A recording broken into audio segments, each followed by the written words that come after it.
Manafa'na barakatihi wa bikum fid dharain amin. Qal bab al-khuruj, bab tentang keluar.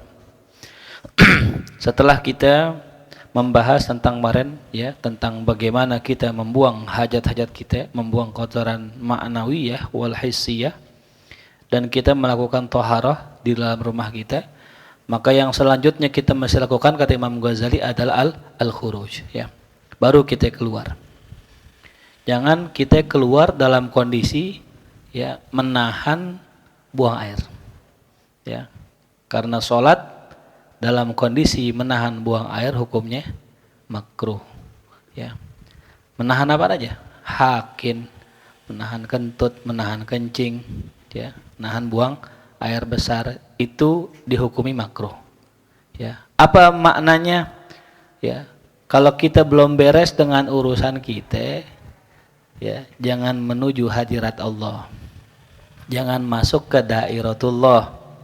Ya, jangan sok-sokan masuk thariqah kalau kita belum selesai urusan diri kita. Ya. Urusan perkara kencing, perkara buang air besar itu perkara yang ringan sebenarnya. Itu ya. Asal dibersihin sama siapa? Sama guru kita. Ya, jadi sebelum kita keluar kalau bisa apa tadi? Bersih-bersih dulu. Ya. Nah, jadi sebelum kita masuk ke dalam ya dairatullah, maka kita wajib ya toharah. Fa idza kharajta min manzilika ila masjidika, maka apabila engkau keluar dari rumahmu ya ila masjidik, ke masjidmu, fa'ala, maka ketahuilah anna lillahi ta'ala, bahwa Allah memiliki hukukon alaik, hak-hak yang mesti engkau kerjakan. Yalzamuka adauha, yang mesti engkau tunaikan. Itu ya. Untuk isyaratnya tadi ya. Itu kalau kita pengen ya berangkat ke dairatullah, masuk thariqah, pengen dekat sama Allah, nah ada hak-haknya, ada kewajibannya itu ya. Apa itu hak dan kewajibannya? Mendalika, diantaranya adalah as-sakinah. Kita harus punya ketenangan. Ya, jadi kalau kita pengen masuk thariqah tapi hidup rungsing mulu, urusan dunia belum rapi, belum beres, jangan. Karena kita harus kelarin dulu urusan dunia kita sehingga hati tenang, kita masuk ke dairatullah, kita masuk thariqah, kita mendekat kepada Allah juga gampang, ya. Jadi urusan dunia dulu kelarin tuh ya, yang kerja tuh. Makanya kalau orang biasanya kerja nih, itu disuruh keluar sama gurunya. Ente ngapain sekarang? Kerja guru, udah keluar. Ente pengen ikut thariqah kan, keluar. Ente khalwat di sini 40 hari, atau khalwat ada yang disuruh sampai 3 tahun. Ya. Kita punya guru, ya almarhum al-maghfurlah Kiai Hamid, disuruh sama Habib Ahmad, ya Ahmad Tempel, Bafagi, Jogja, itu selama 3 tahun khalwat. Ya. Kalau saya mau tanya, kalau 3 tahun khalwat kerja gak? Kagak. Ya. Kenapa? Karena urusan dunia, urusan kerja, ya itu yang bikin hati kita gak tenang. Ya. Nikah gak? Enggak. Belum nikah waktu itu. Ya. Jadi kalau ada orang ikut begitu-gitu, nah itu kalau udah nikah, ya itu gimana tuh biar tenang dulu gitu? 40 hari ditinggal, bisa nggak? Kerjaan tinggal, ambil cuti ada gak yang 40 hari? Bos. Bos lain ya. Ya, kalau bini tinggal 40 hari bisa, asal ninggalin 20 juta aja kata bininya. Aman dah insyaallah. Lain nih, kerjaan kan sulit. Ya. Ngajar juga sama, ngajar. Antum ngajar ya, antum ustad gitu. Khutbah, jadwal khutbah udah cancelin. Suruh siapa kayak badalin gitu. Ujang kayak suruh ngajar kan, gantiin gitu. Pas ngajar khutbah mimbarnya rubuh nggak ada persiapan. Ya, gemeter gitu ya. Kalau baca kertas kan ketahuan orang khutbah ya. Tangannya gini goyang. Makanya buat para santri ini kalau pakai khutbah biasain ngomong dulu ya. Kalau kita nggak biasa ngomong tahu-tahu khutbah, nah repot tuh ya. Jangan ngandel amat teks ya. Nah jelas ya, jadi sakinah yang nomor 1, tenang dulu ya. Itu adabnya. Yang kedua al-waqar. Nah, waqar ini maknanya sama ya. Waqar ya itu maknanya as-sukunu wal hilmu ya warrazana ya. Waqar maknanya sukun, tenang ya. Berwibawa itu juga namanya waqar. Ya. Ada juga yang mengatakan sukunun nafsi wa sabatuha. Tenangnya jiwa dan kokohnya indal harokat ketika ada goncangan. Ya. Jadi kalau ada goncangan tetap santai dia. Nah itu sifatnya para aulia. Jadi kalau antum melihat Habib Umar, para aulia itu nggak ada yang pecicilan, nggak ada yang pecicilan. Orangnya tenang, santai itu ya gitu. Karena udah angkat tangan, Allah, enak gerakannya juga enak kan, pelan, santai itu. Nah, bahkan termasuk ya Mbah Hamid Pasuruan, saya pernah baca dalam sebuah buku biografi beliau. Jadi suatu hari beliau sedang jadi imam. Pas jadi imam, tiba-tiba ada kecoa. Ini kecoa masuk ke masjid tempat beliau sholat. Udah mulai jamaah gelisah. Ya, santri satu persatu pada jingkrak-jingkrakan. Masuk ke sarung dia, ditendang lagi, lempar ke sana. Orang rusuh lah tuh, semasjid rusuh gara-gara apa tuh? Kecoa. Subhanallah, masuklah ke kaki Mbah Hamid Pasuruan. Itu kecoa masuk ke sarung beliau dan beliau nggak sedikit pun bergerak dengan sholat dalam sholatnya. Tenang sholatnya gitu. Itu. Ya, itu namanya waqar. Ya. Jadi walaupun ada kecoa masuk ke dalam sarung, tenang aja, santai. Ya. Saya mau tanya, kecoa ngapain kita? Dia ngapa-ngapain kan? Gigit gak kecoa? Kan kagak ya. Tuh. Subhanallah tuh ya. Itu namanya waqar. Al-Imam Nawawi radhiyallahu anhu suatu hari pernah lagi banyak tamu di rumahnya, tiba-tiba datang ular besar. Ular datang ke rumah beliau. Orang pada kabur. Imam Nawawi enggak, Imam Nawawi santai. Beliau ambil daging, beliau kasih itu ular. Ternyata ular peliharaannya dia tuh. Ya, tenang, santai. Ya. Jadi enggak ada perasaan cemas, enggak ada perasaan takut. Itulah namanya apa tuh? Waqar. Ya. Juga ada yang mengatakan waqar maknanya apa? Ya. At-ta'anni fit tawajjuh. Santai dalam menghadap, dalam bertawajjuh, berdoa. Ya. Dalam meminta. Juga ada yang mengatakan imsak an fudulil kalam, waqar adalah menahan diri dari ucapan yang tak perlu. Wal abas, dan gerakan yang sia-sia. Maka tadi saya bilang tuh ya, orang waqar itu wibawa udah. Gimana sih kalau orang wibawa? Enggak ada gerakan ila gerakannya indah. Ya, tuh. Dan juga tidak ada apa? Tidak ada kathratil isyarah wal harakah, enggak ada banyak isyarat dan banyak gerak. Ya, waqillatil ghadab, dan enggak ada emosi, sedikit emosi. Ya, enggak ada itu emosi, artinya enggak ada sama sekali emosi itu ya. Itu ya, jadi waqar itu ya, tenang, santai, wibawa, ya gitu. Kalau antum mau tahu waqar itu ya Habib Umar udah. Itu ajib ya, Masya Allah ya. Gitu. Antum perhatiin aja, antum nonton majelis ini, antum latihannya beliau udah itu.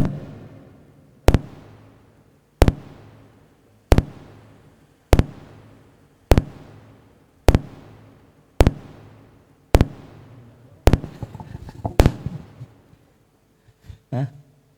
Iya, lobet. Besan udah datang, Allahu Akbar. Saya aja wahyana. Kayaknya udah mengarah ke sana nih kayaknya. Assalam. Sekalinya ngomong besan udah datang ya. Udah kode tuh. Bajunya udah merah soalnya tinggalnya ruduk doang nih.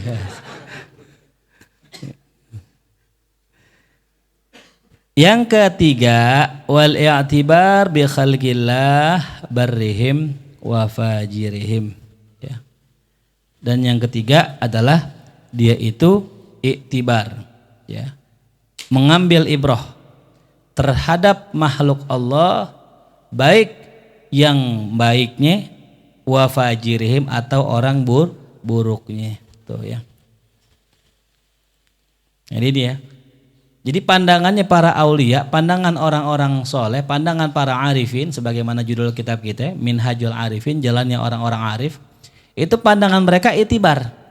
Jadi kalau mereka memandang apa yang kita pandang haram misalnya, ya, apa yang kita pandang nggak boleh, itu buat mereka pandang itibarnya, ibrohnya. Makanya kita jangan suudzon. Ya. Kalau kita kan mandang sesuatu zahirnya, ya, sebagaimana kata Ibnu Athaillah, ad-dunya zahiruhu ghirrah.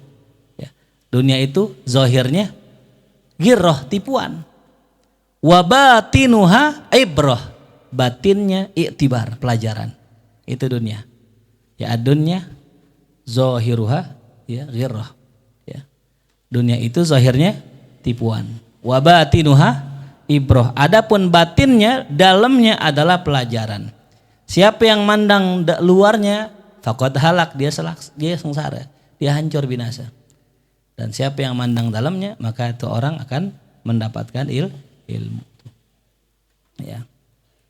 Sebagaimana pernah dikisahkan oleh ya Mu'alim Syafi'i Azami kan, ya, ketika bercerita tentang masalah kambing, masalah kambing babi kalau nggak salah ya, kambing apa babi itu? Hah?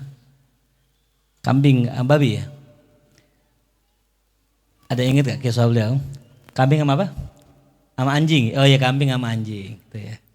Kambing sama anjing. Ya. Beliau melihat kambing sama anjing jadi pelajaran, jadi itibar. Ya, padahal yang dilihat apa? Yang kalau kita ini najis nih, najis mughallazoh. Ini kambing buat dimakan, hanya sebatas itu. Tapi beliau enggak. Beliau jelaskan kenapa kambing biar kali dipotong, tapi enggak habis-habis. Kenapa anjing meskipun jarang dipotong, bahkan nggak ada yang motong anjing di sini, tapi anjing malah berkurang. Ya, ente lihat kambing kan banyak gak dipotong. Tukang sate motong, ya, restoran motong, ya, jagal motong, semua pada motong. Tukang bikin kebuli motong, nggak habis-habis dipotong, tapi nggak pernah habis. Tapi anjing, ada gak yang motong anjing di sini? Nggak ada. Tapi jumlahnya sedikit. Apa kata beliau? Itulah gambaran orang yang sodakoh. Ya. Kenapa kambing makin banyak? Karena disembelih. Ya. Karena disembelih. Karena dipotong. Karena disedekahkan. Begitu bahasanya. Ya. Jadi orang yang hartanya habis disedekahkan nggak bakal habis. Itu nambah baliazdat gitu. Nah itulah yang disebut dengan apa? Ad-dunya zahiruha ghirrah wa batinuha ibrah. Jadi kalau kita lihat dunia pasti ada pelajarannya. Sampai kemarin Imam Ghazali menjelaskan tentang masalah buang air. Buang air aja ada pelajarannya. Ya. Masalah istinja ya. Kita baru tumben bahas tasawuf kok ada masalah buang hajat ini tumben-tumbenan kan gitu. Enggak menjelaskan adab istinja, enggak, tapi menjelaskan sisi pelajarannya. Tuh. Ya. Iktibar, ngambil pelajaran. Nah, orang yang bisa mengambil pelajaran dari makhluk Allah yang manapun orang tersebut, baik yang solehkah maupun yang jahatkah, maka dia termasuk orang alim. Ya. Jadi bisa termasuk apa? Orang alim. Sebagaimana firman Allah, qala Allah Ta'ala wa tilkal amsal, dan itulah amsal, contoh-contoh. Ya. Nadribuha, yang kita berikan buat manusia. Wa ma yaqiluha, tidak ada yang paham akan contoh tersebut illal alimun, kecuali orang alim. Ya. Kecuali orang alim. Ya. Nah ini surat apa tuh? Ankabut. Ini lagi bercerita tentang masalah sarang laba-laba. Ya. Kalau bahasa kata Allah ngasih contoh yang paling remeh sekalipun Allah kasih itu. Kali gitu, contoh langit, penciptaan bumi, itu mah terlalu gede. Ini contoh yang paling ringan. Ya. Dikatakan dalam Al-Quran, masalul ladzina takhadhu min dunillah, perumpamaan orang yang menjadikan selain Allah sebagai penolong, aulia, kamatsalil ankabut, seperti laba-laba ittakhadat baitan, yang bikin rumah.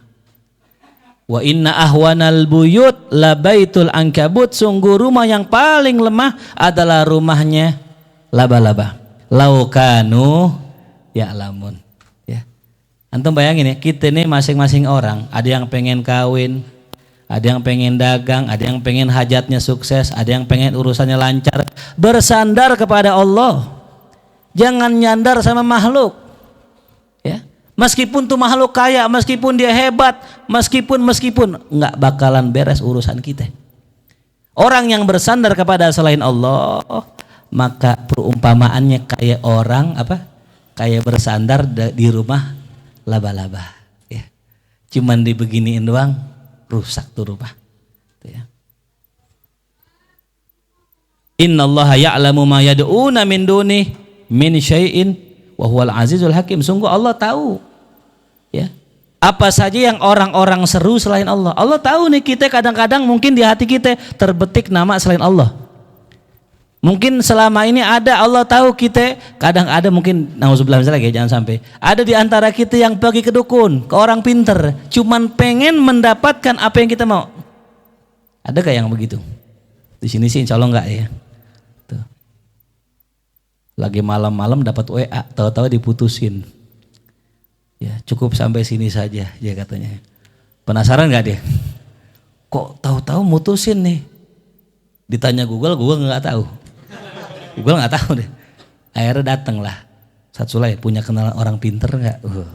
Ada teman aneh, dia IPK-nya 4. Bukan itu, bukan. Itu orang cerdas. Nyari orang pinter tuh. Datang dah. Assalamualaikum bang. Aneh gini bang, aneh punya harem, tahu-tahu mutusin aneh tuh. Oh itu kerjaan temen ente. Tuh udah seuzon lagi. Ya.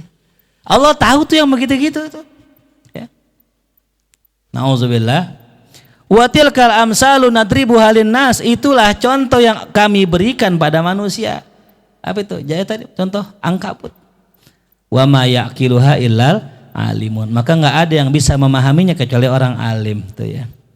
Sama ya kita dengan makhluk Allah. Semua makhluk Allah ada pelajarannya, ada ibrahnya. Enggak ada satupun makhluk Allah yang Allah ciptakan sia-sia. Ya. Wa ghudda basarok, sekarang tundukkan pandanganmu. Fil amr tuh. Ghudda basarok. Tundukkan pandangan. Apa sih maksudnya tundukkan pandangan nih dia? Ya. Kita kebanyakan nih orang kalau hidup itu kadang banyak maunya. Ya, banyak apa? Maunya. Irodah atau apa namanya? Muyul ya, kecenderungan. Itu biasanya muncul gara-gara apa? Pandangan. Jadi keinginan muncul gara-gara, makanya nih Instagram, YouTube, Facebook pinter banget dia.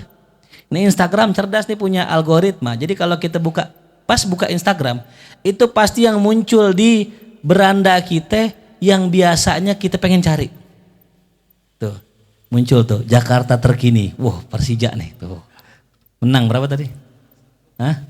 2-0 tuh. Kenapa kok yang muncul Jakarta terkini, Persija? Ya karena kita suka buka Persija. Ntar buka majelis Habib Fulan, karena kita suka buka. Ini aja tahu. Ya. Paham ya? Instagram aja dia tahu tuh yang apa yang kita sukain tuh. Apalagi Allah tuh ya. Nah, jadi ketika mata kita membuka ini Instagram, kita nge-like, kita nge-post, itu sistem akan ngerekam apa yang kita sukai. Ya. Ketika udah ngerekam akan muncul apa? Gambar, video yang kita demen tuh. Nah, gara-gara ngelihat pengen. Tuh. Pinter dia, mulia aja gitu kan. Ya. Yang nongol di iklan YouTube-nya apa? Butuh dana cepat gitu. Udah ketahuan tuh. Pernah gitu ada orang gitu kan puyeng buat masalah duit. Kenapa ya kok iklan YouTube, iklan Instagram, kok dikit-dikit aku laku, kredivo. Dia tahu dia. Kita lagi puyeng aja dia tahu tuh. Dengan kita ngeliat tuh iklan, pengen nggak?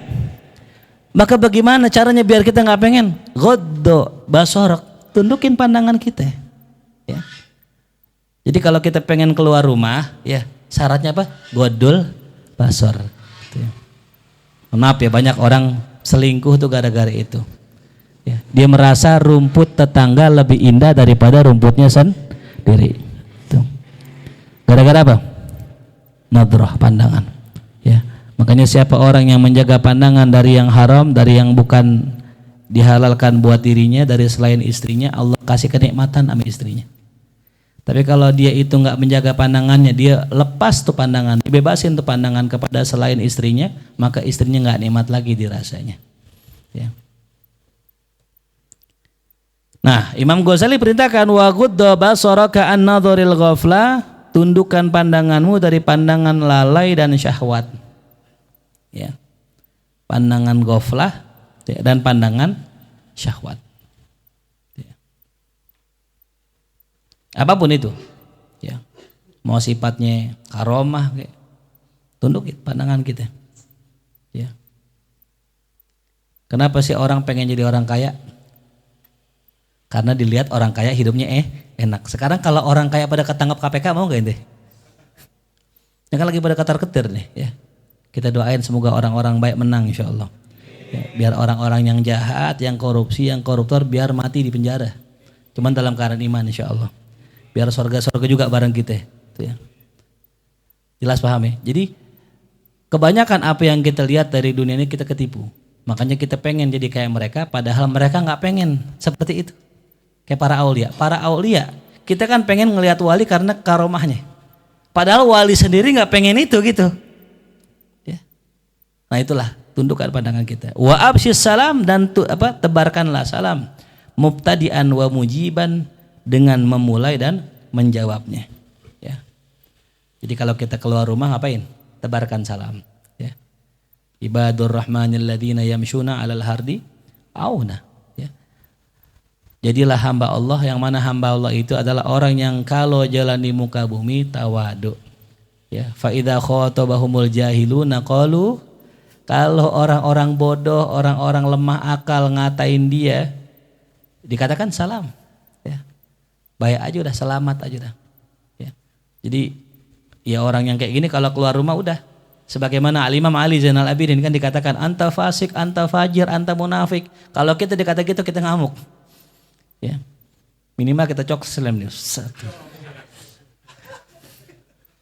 Ini subhanallah enggak. Beliau mengatakan apa yang ente katakan maujud fiyya, ada dalam diri saya. Dan yang ente nggak tahu lebih banyak lagi dari aib-aib saya, subhanallah. Bahkan dikasih apa tuh? Dikasih duit tuh. Ya. Itu. Ya. Jadi antum mau keluar rumah silakan. Cuman tadi tundukkan pandangan, jangan banyak pengenan, tebarkan salam. Ya. Wa'ain manista'anaka anil haq, dan bantulah orang yang membantumu menunjukkan kebenaran. Siapa itu? Para guru, temen. Yang ngajakin kebaikan, baikin. Yang ngajakin kebenaran, tolongin. Ya. Wa'mur bil ma'ruf, perintahkanlah yang ma'ruf. Wanha anil munkar, cegahlah dari yang munkar. In kunta min ahli, kalau engkau termasuk ahlinya. Kenapa mesti ada kalimat in kunta min ahli? Kenapa ada qaidnya? Kenapa ada syaratnya? Karena banyak orang merintahkan yang ma'ruf, kalau nggak ahli bukan yang ma'ruf. Ya, yang munkar diperintahkan. Tuh. Kalau nggak ahlinya, kalau bukan ahli ilmunya, yang ma'ruf diingkarkan. Ya, banyak orang sekarang begitu. Kita bilang nih, ini baca doa begini yang benar gini-gini. Wah, tahu apa sih ente gitu. Diingkari. Ya. Tarawih yang bagus begini. Oh enggak, udah kata orang dulu aja begini. Nah, disalahin. Ya, itu.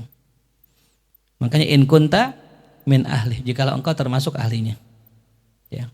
Ada hadis tuh ya. Apa?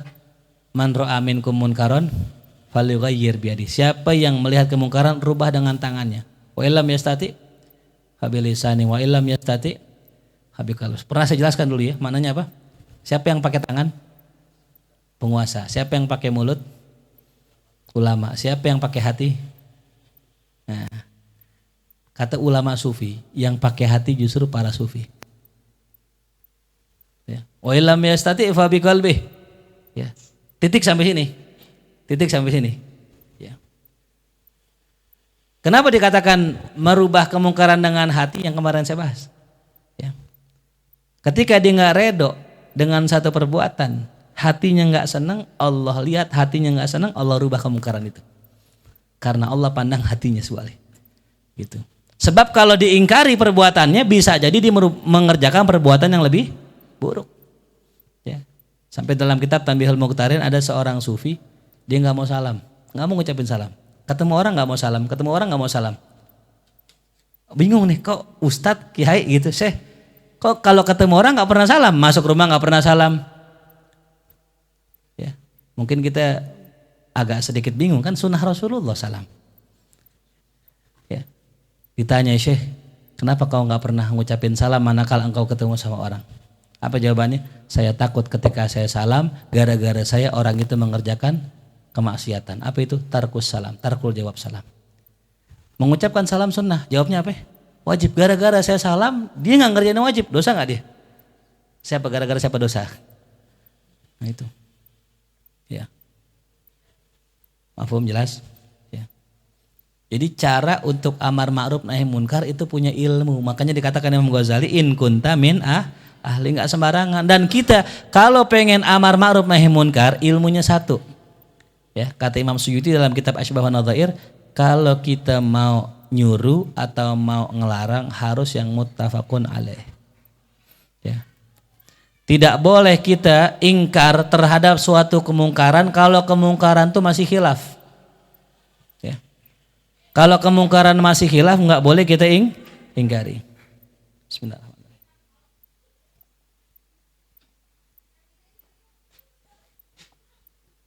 Alhamdulillah. Shallu ala Muhammad. Ya. Kenapa sih orang-orang kok pada nggak ingkar sama rokok? Kan rokok haram. Jawabannya, karena ada yang bilang makruh. Nggak sepakat orang bilang haram. Ya. Tapi yang namanya khomer, ada gak yang tindak? Ada gak yang nahi munkar? Kenapa nahi munkar ditindak itu? Nah, karena haramnya sepakat. Zina sepakat. Nggak ada orang yang bilang zina kayaknya boleh menurut mazhab anu gitu. Ya. Mazhab hawa nafsu. Yang penting suka sama suka. Nauzubillah min dzalik. Jadi kalau kita bukan ahlinya jangan amar ma'ruf nahi munkar. Justru orang yang amar ma'ruf nahi munkar kalau bukan ahlinya, yang ma'ruf kagak ma'ruf, yang munkar mungkin. Ya ma'ruf malah munkar dia. Ya. Ini gua ajarin lu sini. Ini yang benar sholat tarawih itu gini, 3 rakaat, 3 gitu. 3. Kemana? Dari mana dalilnya? Gue dari ngimpi, kemarin gue ngimpi. Gue ngimpi ketemu Syekh Abid Al-Jalani, Masya Allah. Tuh. Ya. Sama ketemu Inggil Al-Bustomi, Masya Allah. Sama Ujang Al-Kemangi, Masya Allah. Dawan Kemangi ya. Ya kan nggak bisa ya. Makanya amar ma'ruf juga kudu pakai apa? Ilmu. Ya, sebagaimana kemarin kita bahas, orang kalau amalnya pengen diangkat sama Allah, pengen naik, pengen diterima, iringi dengan apa? Kalimat thayyib, kalimat yang baik. Jadi kenapa ulama mengajarkan habis beramal doa, habis beramal zikir, habis beramal ya sholawat, karena agar diterima sama Allah. Nah itu kita ngomong begitu, statement begitu, itu ada ilmunya, ada hadisnya, ada dalilnya, nggak sembarangan. Nah orang-orang yang awam mengajakin orang begitu nggak bisa, gitu. Ya. Jadi kadang nyuruh jadi salah gitu. Ya. Begitupun nahi munkar, ya kudu punya ilmu. Tuh ya. Nah sering tuh ya, wah nggak satu orang yang puasa Ramadan niatnya Ramadona gitu, kan begitu ya. Ada sering nanya Ustadz, ini ada video Ustadz nih kok, ini Ustadz mengatakan nggak sah. Ada gak video begitu? Nawaitu soma godin an adai fardhi syahri ramadana hazi sanati. Wah gak satu puasanya. Nah kemarin waktu tahun lalu kalau gak salah ada video kan di sholat tarawih di Al-Hawi. Ya, semoga kita Allah kasih biar bisa sholat di Al-Hawi, amin. Yaitu sholat bareng para orang-orang soleh. Nah di situ diajakin niat. Gimana niatnya? Ditalkin nawaitu sauma godin kan an adai fardhi syahri Ramadan gitu. Ujungnya Ramadan. Diapain? Disukunin, kelar masalah tuh. Lu ribut Ramadan udah aman, udah kelar gitu. Aman enggak? Udah ribut masalah nani doang. Ya dari dulu tuh, pokoknya ada aja tiap Ramadan ada aja pemahaman yang baru. Udah nggak usah ribut, ya gitu. Romadoni udah Ramadan udah kelar itu. Bener gak? Loh, itu kan hakikatnya kan Ramadan, mau Ramadoni kek. Mau Ramadan jangan apa?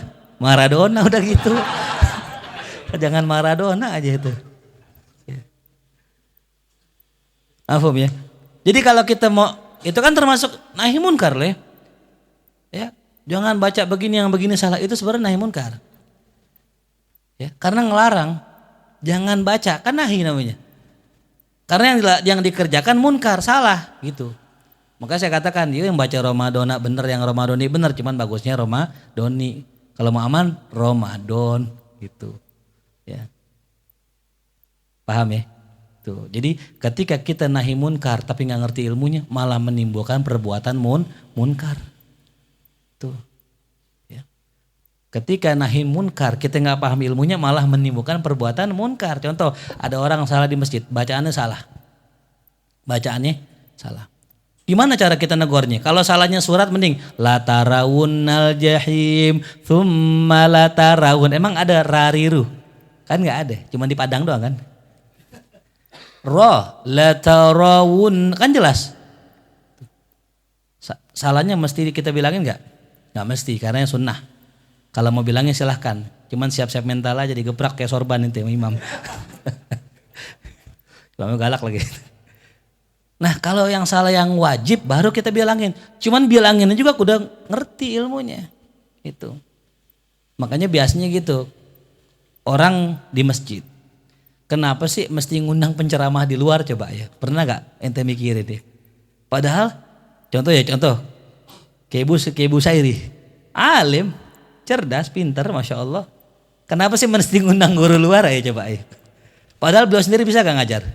Bisa. Kenapa ngundang guru luar? Kadang kita kalau nasihatin orang pakai omongan orang luar lebih diterima daripada omongan kita. Ya. Paham ya? Aneh ngomong busa sama orang sini, orang ente siapa sih gitu. Tapi kalau orang luar, iya bener tuh kata Ustadz Tile gitu. Bener tuh kata Ustadz jamaah siapa? Maulana tuh. Padahal omongannya sama. Cuman yang ngomong pakai mulut orang, itu triknya ya. Jadi kalau kita ngundang ustadz, tuh yang setel sama kita yang sama. Kiai nanti tolong nasihat orang sini pada nggak sholat. Ceramah, ya nggak sholat, mampus lu. dalam hatinya. Biar tahu tuh. Habis dibilangin kagak ngerti, udah pakai lisan kiai. Dan kadang-kadang lebih ajib itu, gitu. Karena mereka kalau kita nih contoh, kita yang ngomong nih. Ustadz dah sok-sokan ya, dia aja begitu misalnya gitu. Dibalikin ada aja dah pokoknya. Ya. Ada aja macem-macem. Kiai ceramah, kita harus sedekah, ntar Allah jadikan kita orang kaya. Kiainya naik mobil. Ustadz yang ceramah nih, kita harus sedekah ntar kaya. Ustadznya naik beat masih. Kalau sedekah kayak ustadz tuh naik beat mulu. Harusnya tuh yang ceramah tuh naik mobil itu. Dia pantas ngomong biar kaya karena udah kaya itu loh. Kenapa penceramah kalau datang biasanya naik apa tuh? Mobil, biar kalau ngomong kagak dibalikin gitu. Gue gak jadi ustadz, kata ustadz, gue kayak ustadz lagi naik sepeda gitu. Naik motor Supra ya, itu. Ya. Jadi ada sebagian jamaah model begitu, makanya itu. Ya, biasanya begitu ya. Nah, wallahu alam. Wa arsyid dol, dan berilah bimbingan sama orang sesat ya. Jadi kalau ada orang kesesat ya, kasih bimbingan. Baik kesesat secara johir ya. Karena paketnya mati. Google Map-nya mati. Ya kayak tadi saya mau ke Cibulan nyasar dulu tuh. Ternyata jalurnya satu arah. Pas pengen belok, emang nggak boleh lah. Kok nggak boleh? Udah, untung ada IP yang sekolahnya di sono. Tuh ya. Akhirnya itu. Makanya saya kalau ada undangan, Ustadz bisa gak ngisi khutbah di mana? Jauh sono. Enggak, ngeri. Kalau emang mau jauh, kadang-kadang kan kalau kita khutbah jauh nih, jam 6 aja orang udah pada gelar sejadah di tengah jalan kan. Kita mau lewat nggak bisa gitu. Dan yang deket-deket aja lah gitu. Dia di Singapura gitu kan enak tuh. Deket kata orang Singapura. Kata. Jelas ya. Jadi itu adab kita keluar tuh ya. Kemudian bab dukhulil masjid, bab masuk masjid. Habis kita keluar rumah, kemana tujuan kita? Minal masjidil haram ilal masjidil aqsa ya. Dari Masjidil Haram, nah ini istilah ya. Kemarin sudah kita bahas. Dari Masjidil Haram ilal Masjidil Aqsa, ke masjid yang paling jauh. Tuh ya. Jadi kita dianjurkan melakukan apa? Sir ya, perjalanan. Tuh. Minal masjid ilal masjid. Fa idza balagta babal masjid, kalau engkau sudah sampai pintu masjid, fa'lam, maka ketahuilah annaka qasadta baita malikin azim qadruh, maka engkau sedang bertujuan ke rumah raja yang agung kedudukannya. Ya. Layak balu illa tahir, tidak menerima kecuali orang yang suci. Wala yas'adu illa ilaihi illal khalis, tidaklah akan naik menghadapnya kecuali orang yang tulus. Ya. Jadi kalau kita pengen masuk rumah Allah, adabnya satu, yang pertama suci. Suci zahir dengan wudu, suci batin dengan istighfar. Ya. Makanya dikisahkan suatu hari Hatim Al-Asam, ya, ini pernah diragukan oleh seorang namanya Isam bin Yusuf. Jadi zaman dahulu ahli fikih itu sering ngeledek atau sering mengecilkan orang-orang sufi. Ya. Mungkin sampai sekarang kali. Ya. Kayak bahasa kata kalau sekarang ini akademisi sama non akademisi. Ya. Kan kalau akademisi itu menang di metodologi. Mereka pintar beretorika, pintar nulis, punya istilah banyak, ya. Tapi kalau orang-orang yang non akademisi kayak Gus Baha gitu kan, itu nggak punya karya tulis, nggak tahu istilah-istilah yang unik-unik gitu. Nah sering tuh dipandang rendah. Ente alumni lulusan mana? Aneh lulusan Jawa, gitu. Ente lulusan mana? Saya UIN ini. Oh iya, Doktor UIN, nah bangga tuh orang. Ini sama dulu kayak orang fuqaha sampai sufi. Sampai Hatim Al-Asam diremehkan tuh. Ya. Kemudian ditanya, wahai Aba Abdurrahman, kaifa tusalli? Gimana sih caranya sholat? Tuh kan ngeledek ya. Siapa yang nggak tahu sholat? Semua orang tahu sholat. Ini ulama ditanya bagaimana ente sholat? Ya. Dibalas sama Hatim Al-Asam, beliau katakan, apabila telah masuk waktu, tawadda'tu biwudu'i dzahir wal batin. Aku wuduk dengan wuduk zahir dan wuduk batin. Nah, tercengang dia. Baru dengar seumur umur ada wuduk zahir, ada wuduk batin. Wuduk batin apa itu? Kata beliau menjelaskan, adapun wuduk zahir sebagaimana biasa dalam buku-buku fikih. Ya, itu apa? Wajah, tangan, kepala, kaki dengan menggunakan tujuh air mutlak ya, atau satu air mutlak afwan. Adapun wuduk batin tulis yang pertama adalah ya, saya bertaubat. Tuh ya. Rukunnya bertaubat. Yang kedua, saya ya an-nadam, menyesali dosa yang telah dilakukan. Yang ketiga, tarku hubbid dunya, meninggalkan cinta dunia. Yang keempat, tarku tsana'in nas, meninggalkan pujian orang lain. Yang kelima, tarkul ujub, meninggalkan bangga. Yang keenam, tarkul khiyanah wal ghish, meninggalkan sifat khianat dan nipu. Yang ketujuh, tarkul hasadi wal ghil, meninggalkan sifat dengki itu. Itulah yang disebut dengan wudu batin. Tobat, nyesel, meninggalkan hubud dunia, meninggalkan cinta pujian, meninggalkan sifat bangga, meninggalkan khianat dan meninggalkan sifat dengki. Tuh. Kemudian habis aneh wudu dengan wudu zahir dan batin, ya. Intolaktu ilal masjid, saya pergi ke masjid, kemudian saya hadapkan diri saya kepada kiblat dan aku berdiri dengan khauf dan raja. Kemudian ketika aku sholat, aku merasa di sebelah kananku sorga, sebelah kiriku neraka, malaikat maut di belakangku, dan aku bayangkan aku sedang berjalan di atas jembatan Shiratal Mustaqim. Ya. Dan aku pahami maknanya, aku ruku dengan penuh ketawaduan, sujud dengan penuh kerendahan, dan aku memohon kepada Allah dengan penuh keikhlasan. Itulah sholatku selama 30 tahun. Ya, sholat selama 30 tahun, begitu sholatnya. Tuh. Ya. Tercengang nih, luar biasa. Kenapa kok bisa begitu? Ini dalam ilmu tasawuf namanya al-futuwah. Namanya apa? Futuwah. Tulis tuh. Ya. Al-futuwah. Ya. Jadi futuwah itu jiwa kesatria.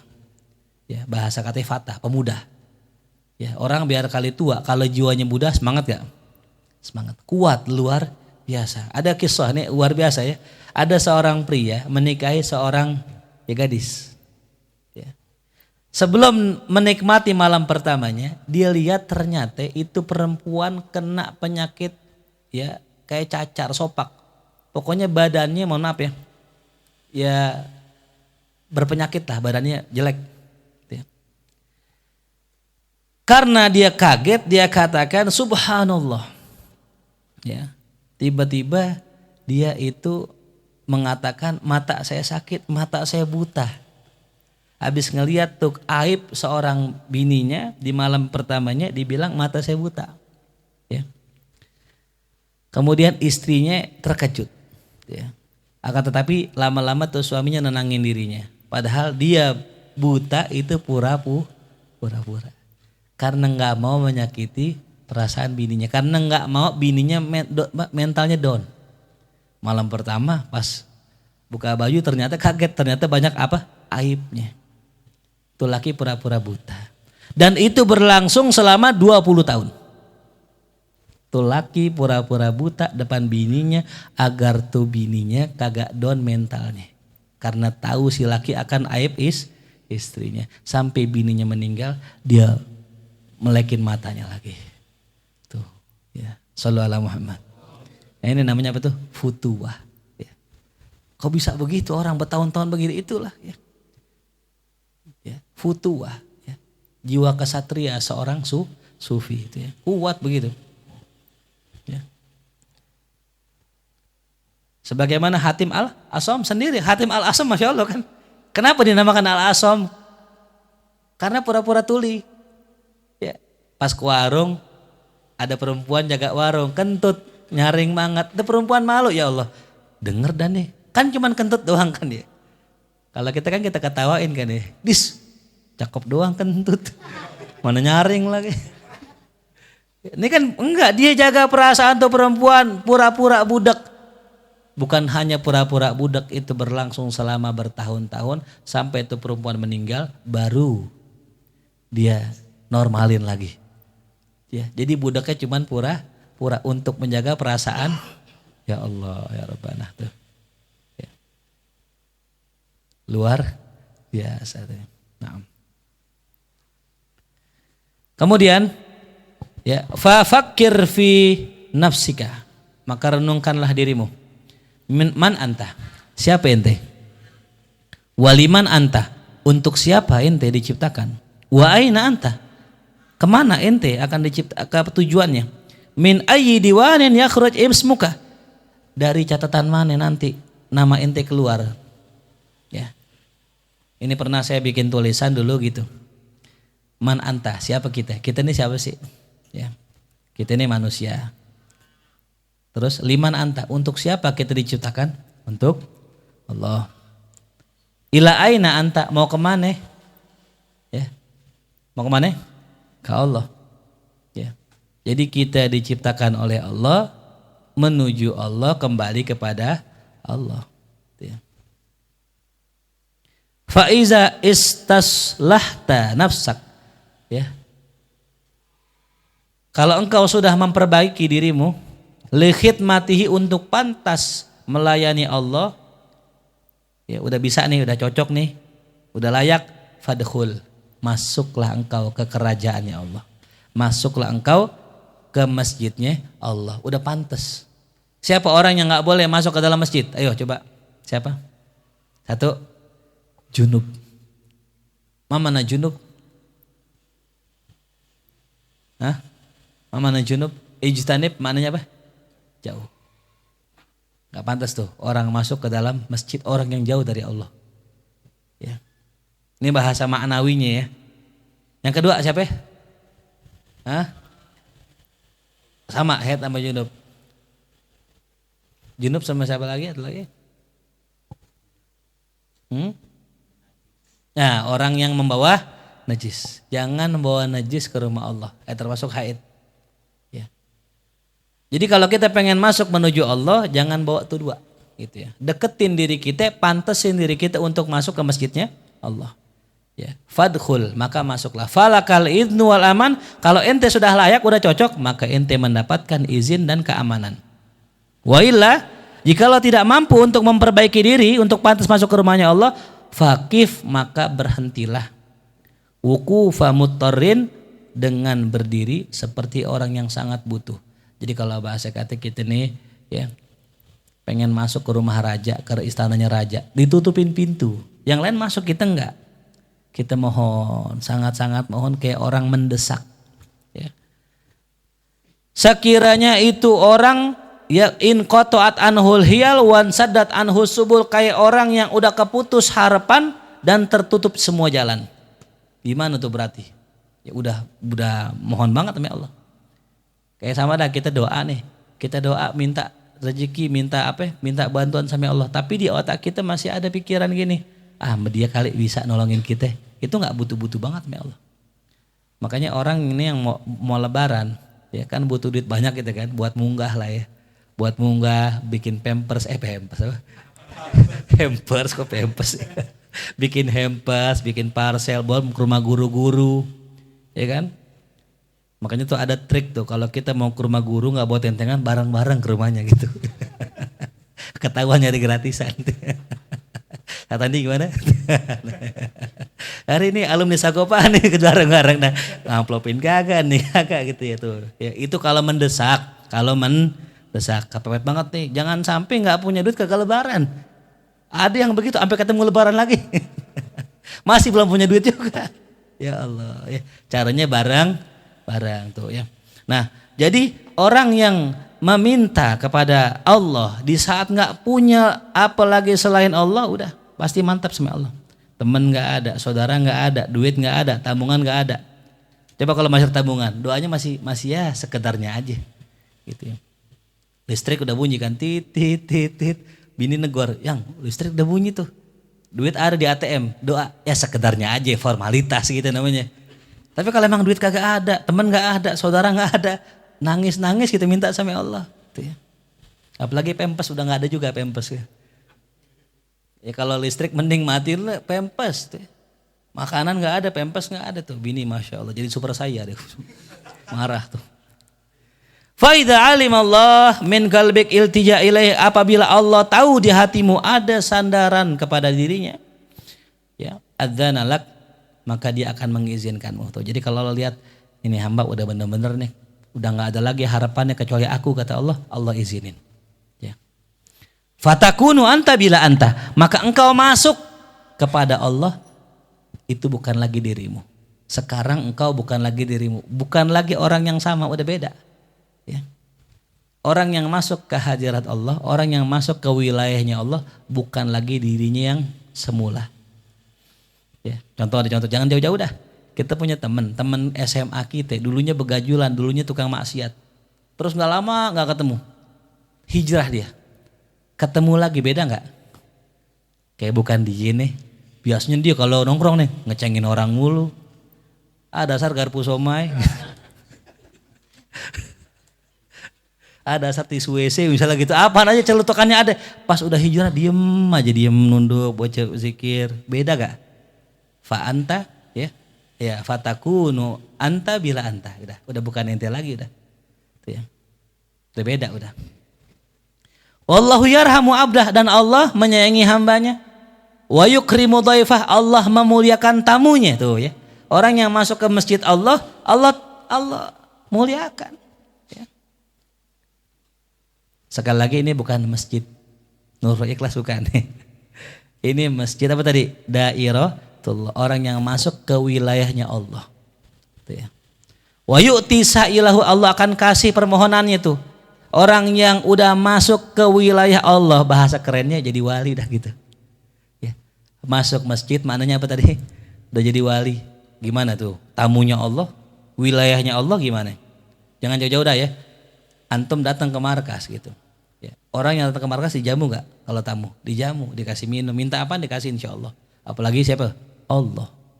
Ya. Udah masuk wilayahnya Allah, apa yang dipinta dikasih. Ya. Wa yabirrul mu'rid anhu. Itu ya. Bahkan ini maknanya bisa luas nih ya. Allah bisa berbuat baik kepada orang yang berpaling dari Allah. Kalau udah masuk ke daerahnya. Ya. Orang diajak, orang nggak benar diajak sama seorang wali. Ya. Nih Allah nih. Jadi wali. Allah bisa baik sama dia. Padahal nih orang apa ya?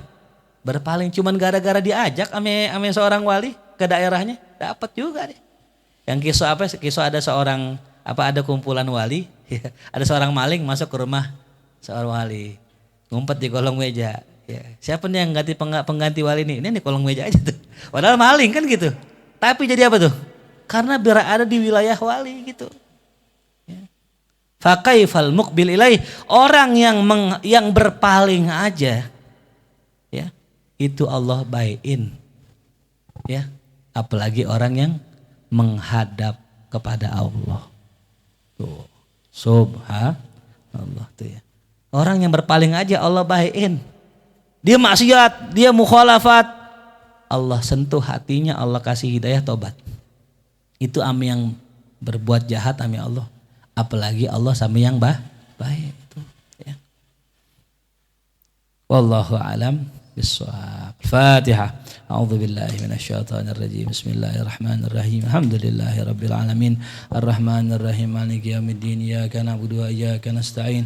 Ihdinas siratal mustaqim. Siratal ladzina an'amta 'alaihim ghairil maghdubi 'alaihim waladdallin. Amin. Allah bihaqqil Fatihah. Surah Al-Fatihah karamatul Fatihah. Iftah lana abwabal khair wa khtim lana bil khair waj'alna wal hadirina min ahlil khair. Rabbana atina fid dunya hasanah wa fil akhirati hasanah wa qina adzabannar. Sallallahu ala sayyidina Muhammadin wa alihi wasallam. Walhamdulillahi rabbil alamin.